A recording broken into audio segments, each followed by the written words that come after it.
You are watching CRDN Civil Rights Daily News, recycling only the truth in rotation 24 hours a day.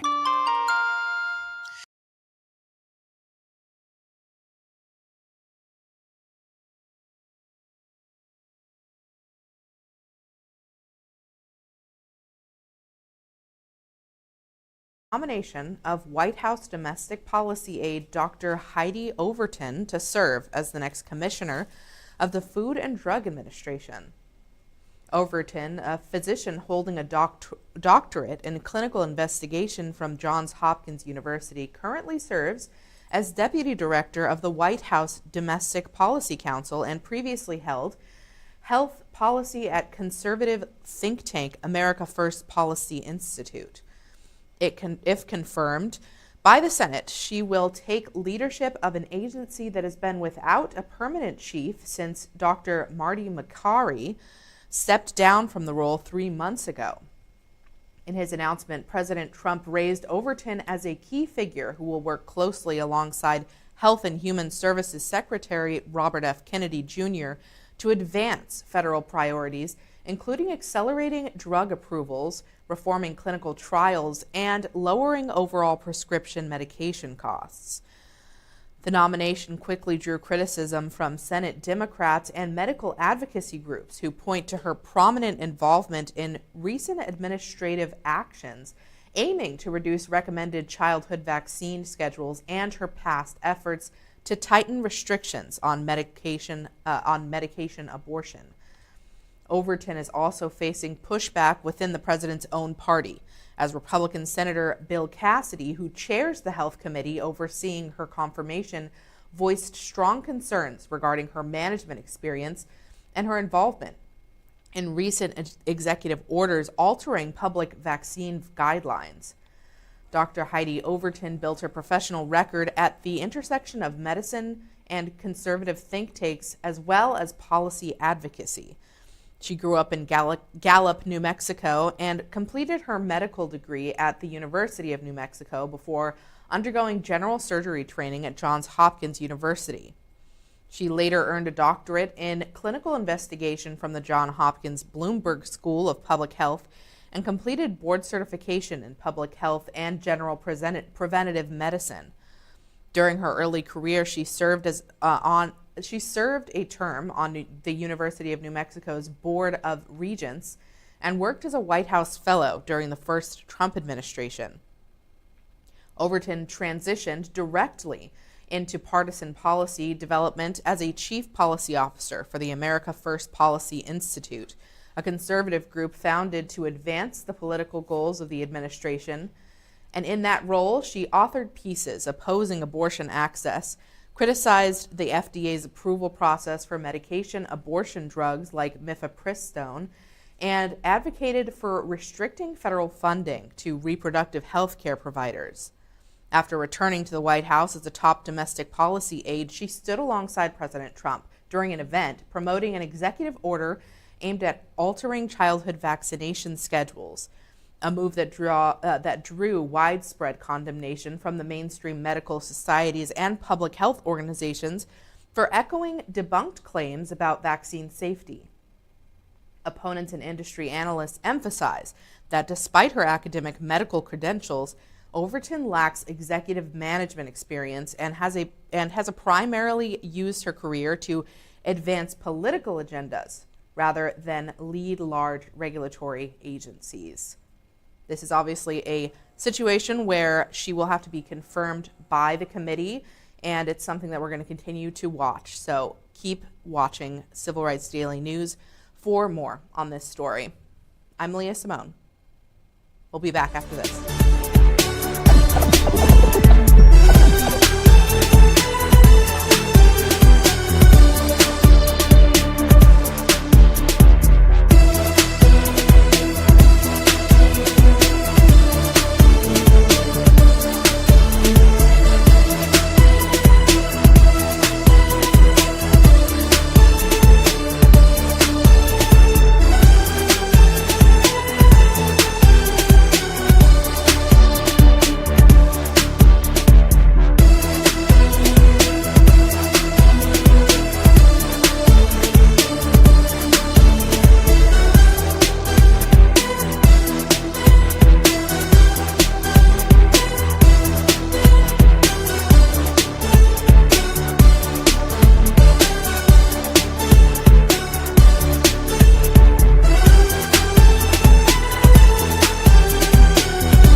You are watching CRDN Civil Rights Daily News, recycling only the truth in rotation 24 hours a day.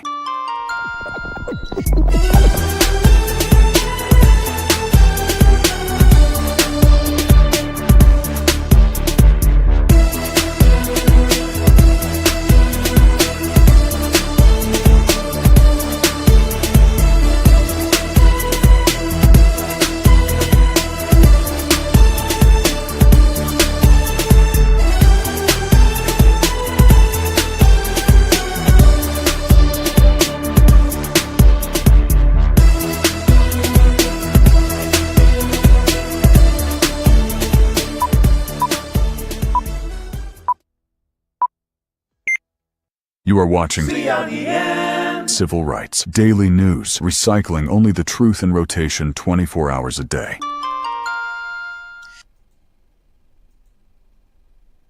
You're watching Civil Rights Daily News. I'm MALIYAH Simone. A major legal battle over the White House itself is reaching a critical point as President Donald Trump appeals a court decision halting construction on his proposed $400 million state ballroom. The dispute began when crew members completely demolished the historic East Wing to clear space for the massive 90,000 square foot venue designed to hold nearly 1,000 guests. Critics and historic preservation groups quickly pushed back, pointing out that work started without initial review from the National Capital Planning Commission or authorization from Congress itself. The administration defended the move by arguing that existing federal laws and executive authority gave the president the right to overhaul the structure, citing urgent security needs and deteriorating conditions in the old wing. A federal appeals court temporarily blocked above-ground building, ruling that a project of this scale requires explicit approval and funding decisions from lawmakers. The White House is now asking the Supreme Court to step in, maintaining that the ballroom is an essential security upgrade that should be allowed to proceed. To justify the demolition and overall scope of this project, the administration points to substantial protective features and an underground defense installation integrated into the design. The project replaces old presidential emergency operations centers with the massive 6-story underground military complex equipped with meeting rooms, specialized research facilities, and a dedicated military hospital. Above ground, the new facility is built with reinforced structural framing, heavy fortification, and bulletproof glass meant to withstand high-grade weapons.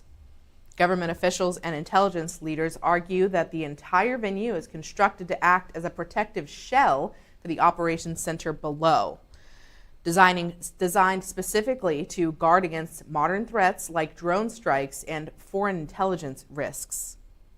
The administration maintains that these additions are necessary security upgrades to harden the White House complex against revolving international and domestic threats.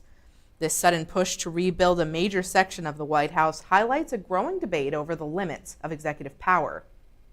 Legal scholars and historic preservationists point out that bypassing the established review boards sets an unprecedented standard for executive actions regarding public national landmarks. While past chief executives have updated the residential quarters or made interior changes, major alterations to the public footprint traditionally go against strict legislative oversight and institutional planning processes. Critics argue that moving forward without prior congressional approval or environmental and historical reviews bypasses basic federal balances of power. By bypassing these standard channels, the administration is stretching executive privilege into areas that have long belonged to public domain and legislative control, creating a potentially large legal precedent for how future presidents handle shared public property. With Civil Rights Daily News, I'm MALIYAH Simone. We'll be right back.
You are watching CRDN Civil Rights Daily News, recycling only the truth in rotation 24 hours a day.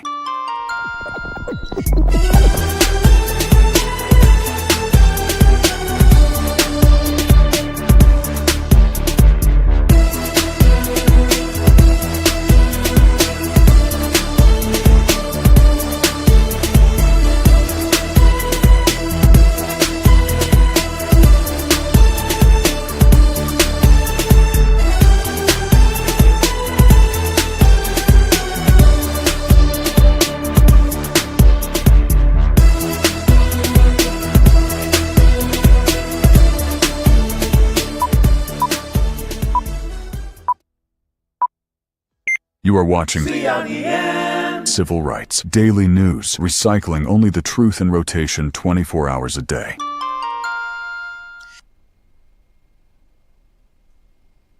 I'm MALIYAH Simone, and you're watching Civil Rights Daily News.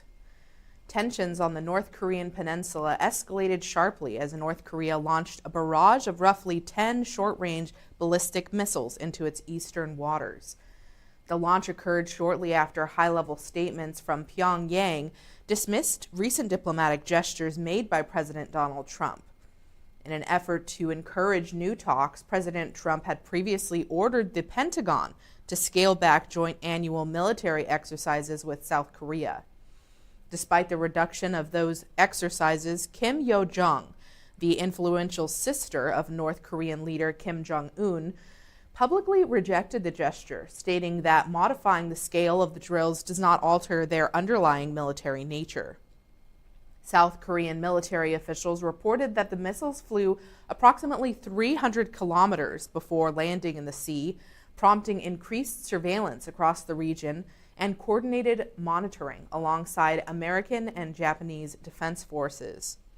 Foreign policy analysts note that Pyongyang appears to be holding out for a far broader concession, such as significant relief from international economic sanctions, before committing to any formal return to the negotiating table. Diplomatic communications between the White House and Pyongyang remain strained, defined largely by informal signaling, public rhetoric, and unverified contacts rather than structured State Department dialogue. Since returning to office, President Donald Trump has consistently referenced his personal connection with Kim Jong-un, recently claiming publicly that the North Korean leader responded directly to a message sent from Washington. While Trump publicly reaffirmed his willingness to meet with Kim before the end of the year, senior officials in Pyongyang have maintained much colder official stances.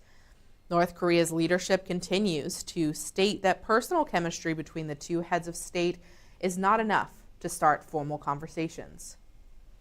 The primary issue preventing direct negotiations in Pyongyang's is Pyongyang's firm requirement that the United States abandon its long-standing policy demand for complete nuclear disarmament. North Korean officials insist that future discussions must accept their status as an established nuclear power.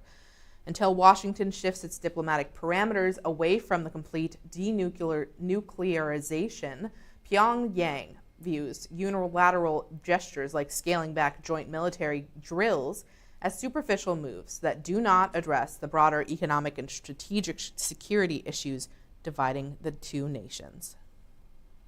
With Civil Rights Daily News, I'm MALIYAH Simone. We'll be back.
You are watching CRDN Civil Rights Daily News, recycling only the truth in rotation 24 hours a day.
You are watching CRDN Civil Rights Daily News, recycling only the truth in rotation 24 hours a day.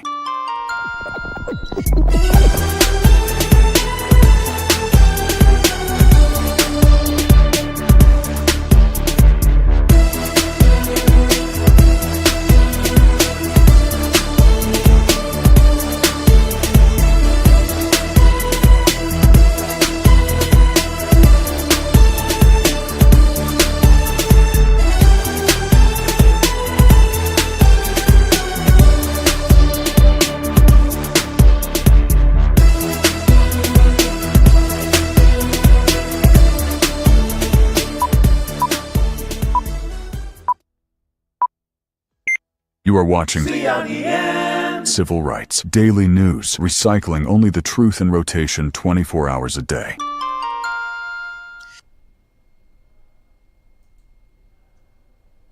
Welcome back.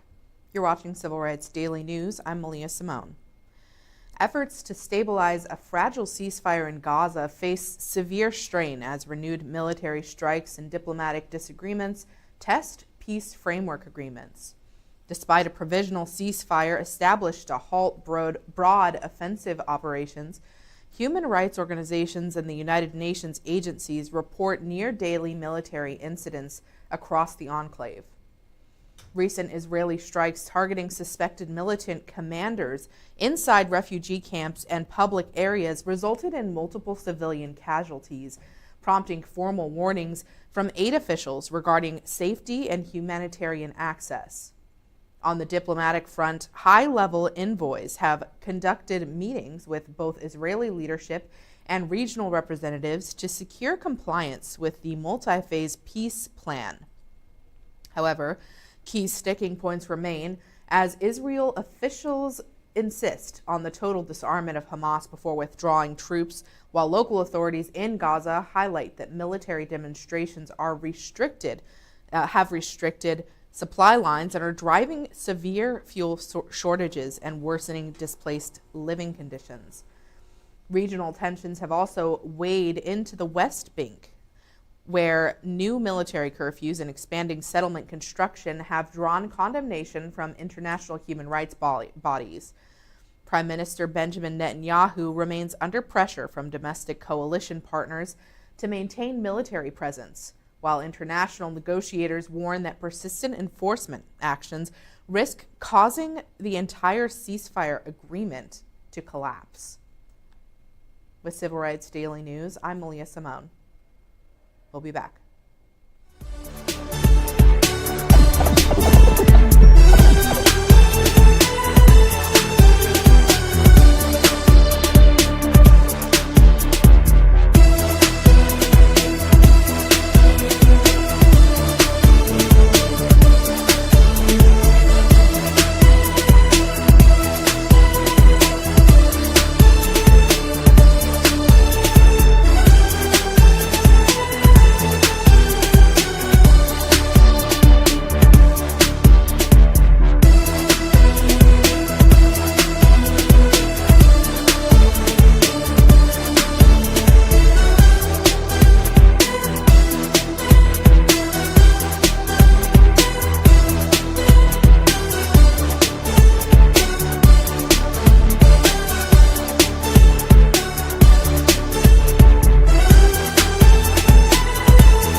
You are watching CRDN Civil Rights Daily News, recycling only the truth in rotation 24 hours a day.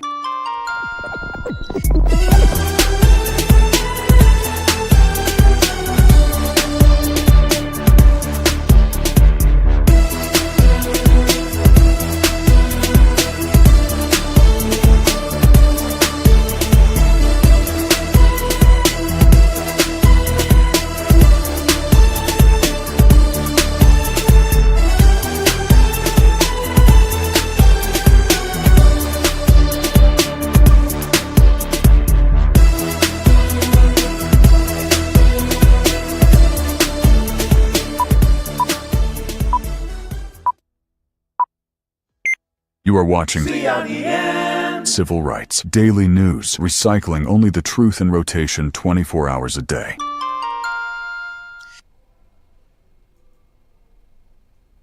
I'm MALIYAH SIMONE, and you're watching Civil Rights Daily News. The situation between the United States, Israel, and Iran has shifted away from active diplomatic engagement towards a strategy of prolonged economic pressure and heightened military readiness. President Donald Trump announced a suspension of all diplomatic negotiations with Tehran, ruling out near-term talks as Washington transitions to an aggressive campaign targeting Iranian economic partners and energy exports.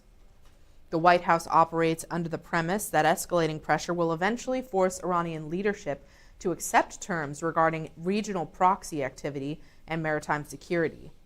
In response, Iranian officials released statements warning that further military action or economic escalation could lead Tehran to target American military installations and assets across Europe and the Gulf region.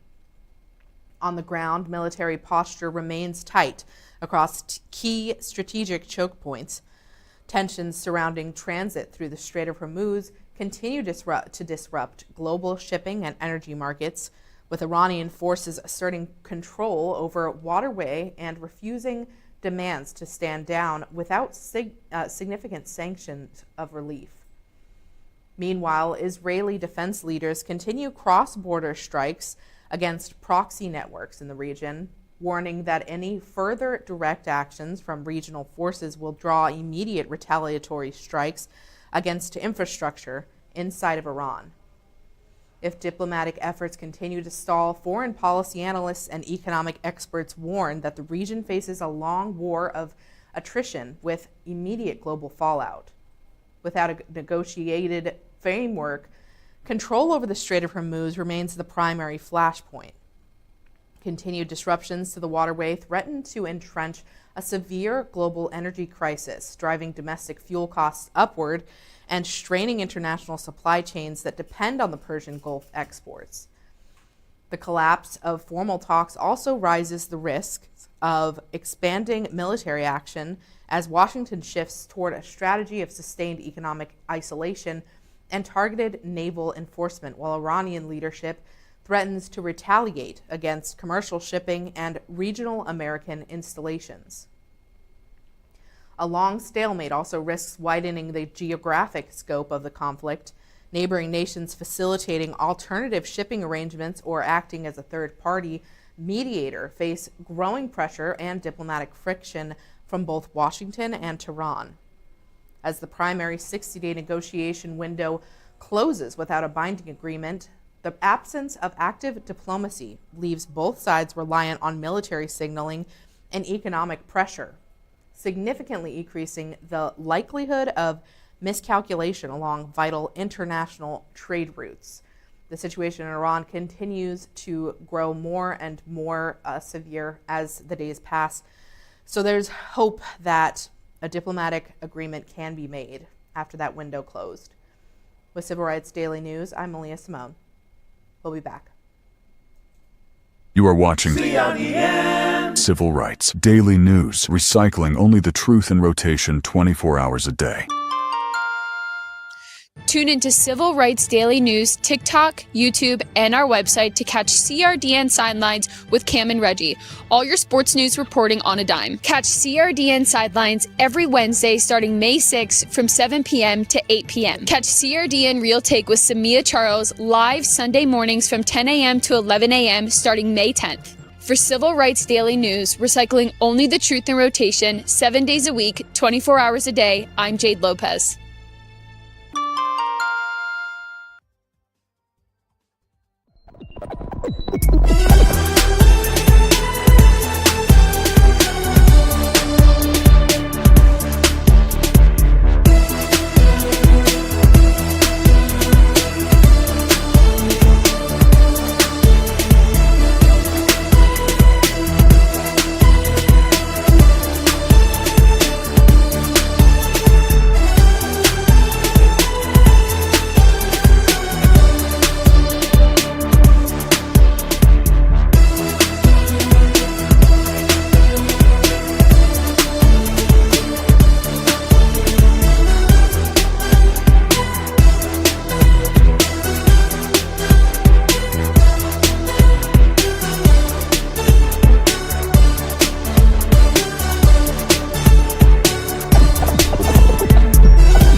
You are watching CRDN. Civil Rights Daily News, recycling only the truth in rotation 24 hours a day.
You are watching CRDN. Civil Rights Daily News, recycling only the truth in rotation 24 hours a day.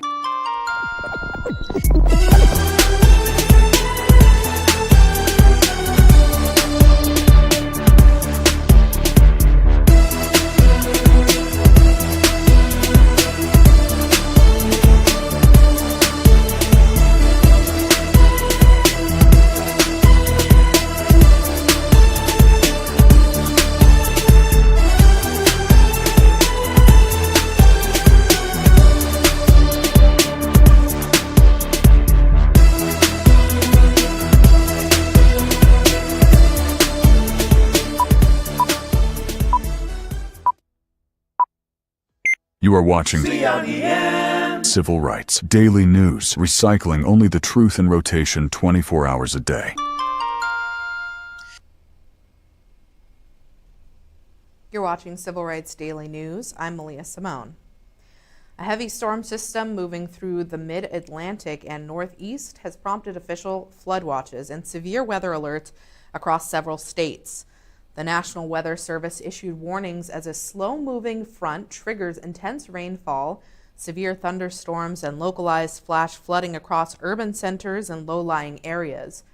Local emergency management agencies have activated flash flood response plans, warning residents that sudden downpours could overwhelm drainage systems and create dangerous driving conditions during peak travel hours. Forecasters warned that repeated rounds of rain could drop multiple inches of water in a short period, raising water levels along the small streams and rivers in the New Jersey and New York area. Public safety officials strongly advise drivers to avoid flooded roadways and urge residents living in low-lying or basement units to remain on high alert and ready to go to move to a higher ground if floodwaters begin to rise. Stay safe out there, New Jersey. With Civil Rights Daily News, I'm MALIYAH Simone. You are watching CRDN. Civil Rights Daily News, recycling only the truth in rotation 24 hours a day. Tune into Civil Rights Daily News, TikTok, YouTube, and our website to catch CRDN Sidelines with Cam and Reggie. All your sports news reporting on a dime. Catch CRDN Sidelines every Wednesday starting May 6th from 7 p.m. to 8 p.m. Catch CRDN Real Take with Samia Charles live Sunday mornings from 10 a.m. to 11 a.m. starting May 10th. For Civil Rights Daily News, recycling only the truth in rotation, 7 days a week, 24 hours a day, I'm Jade Lopez.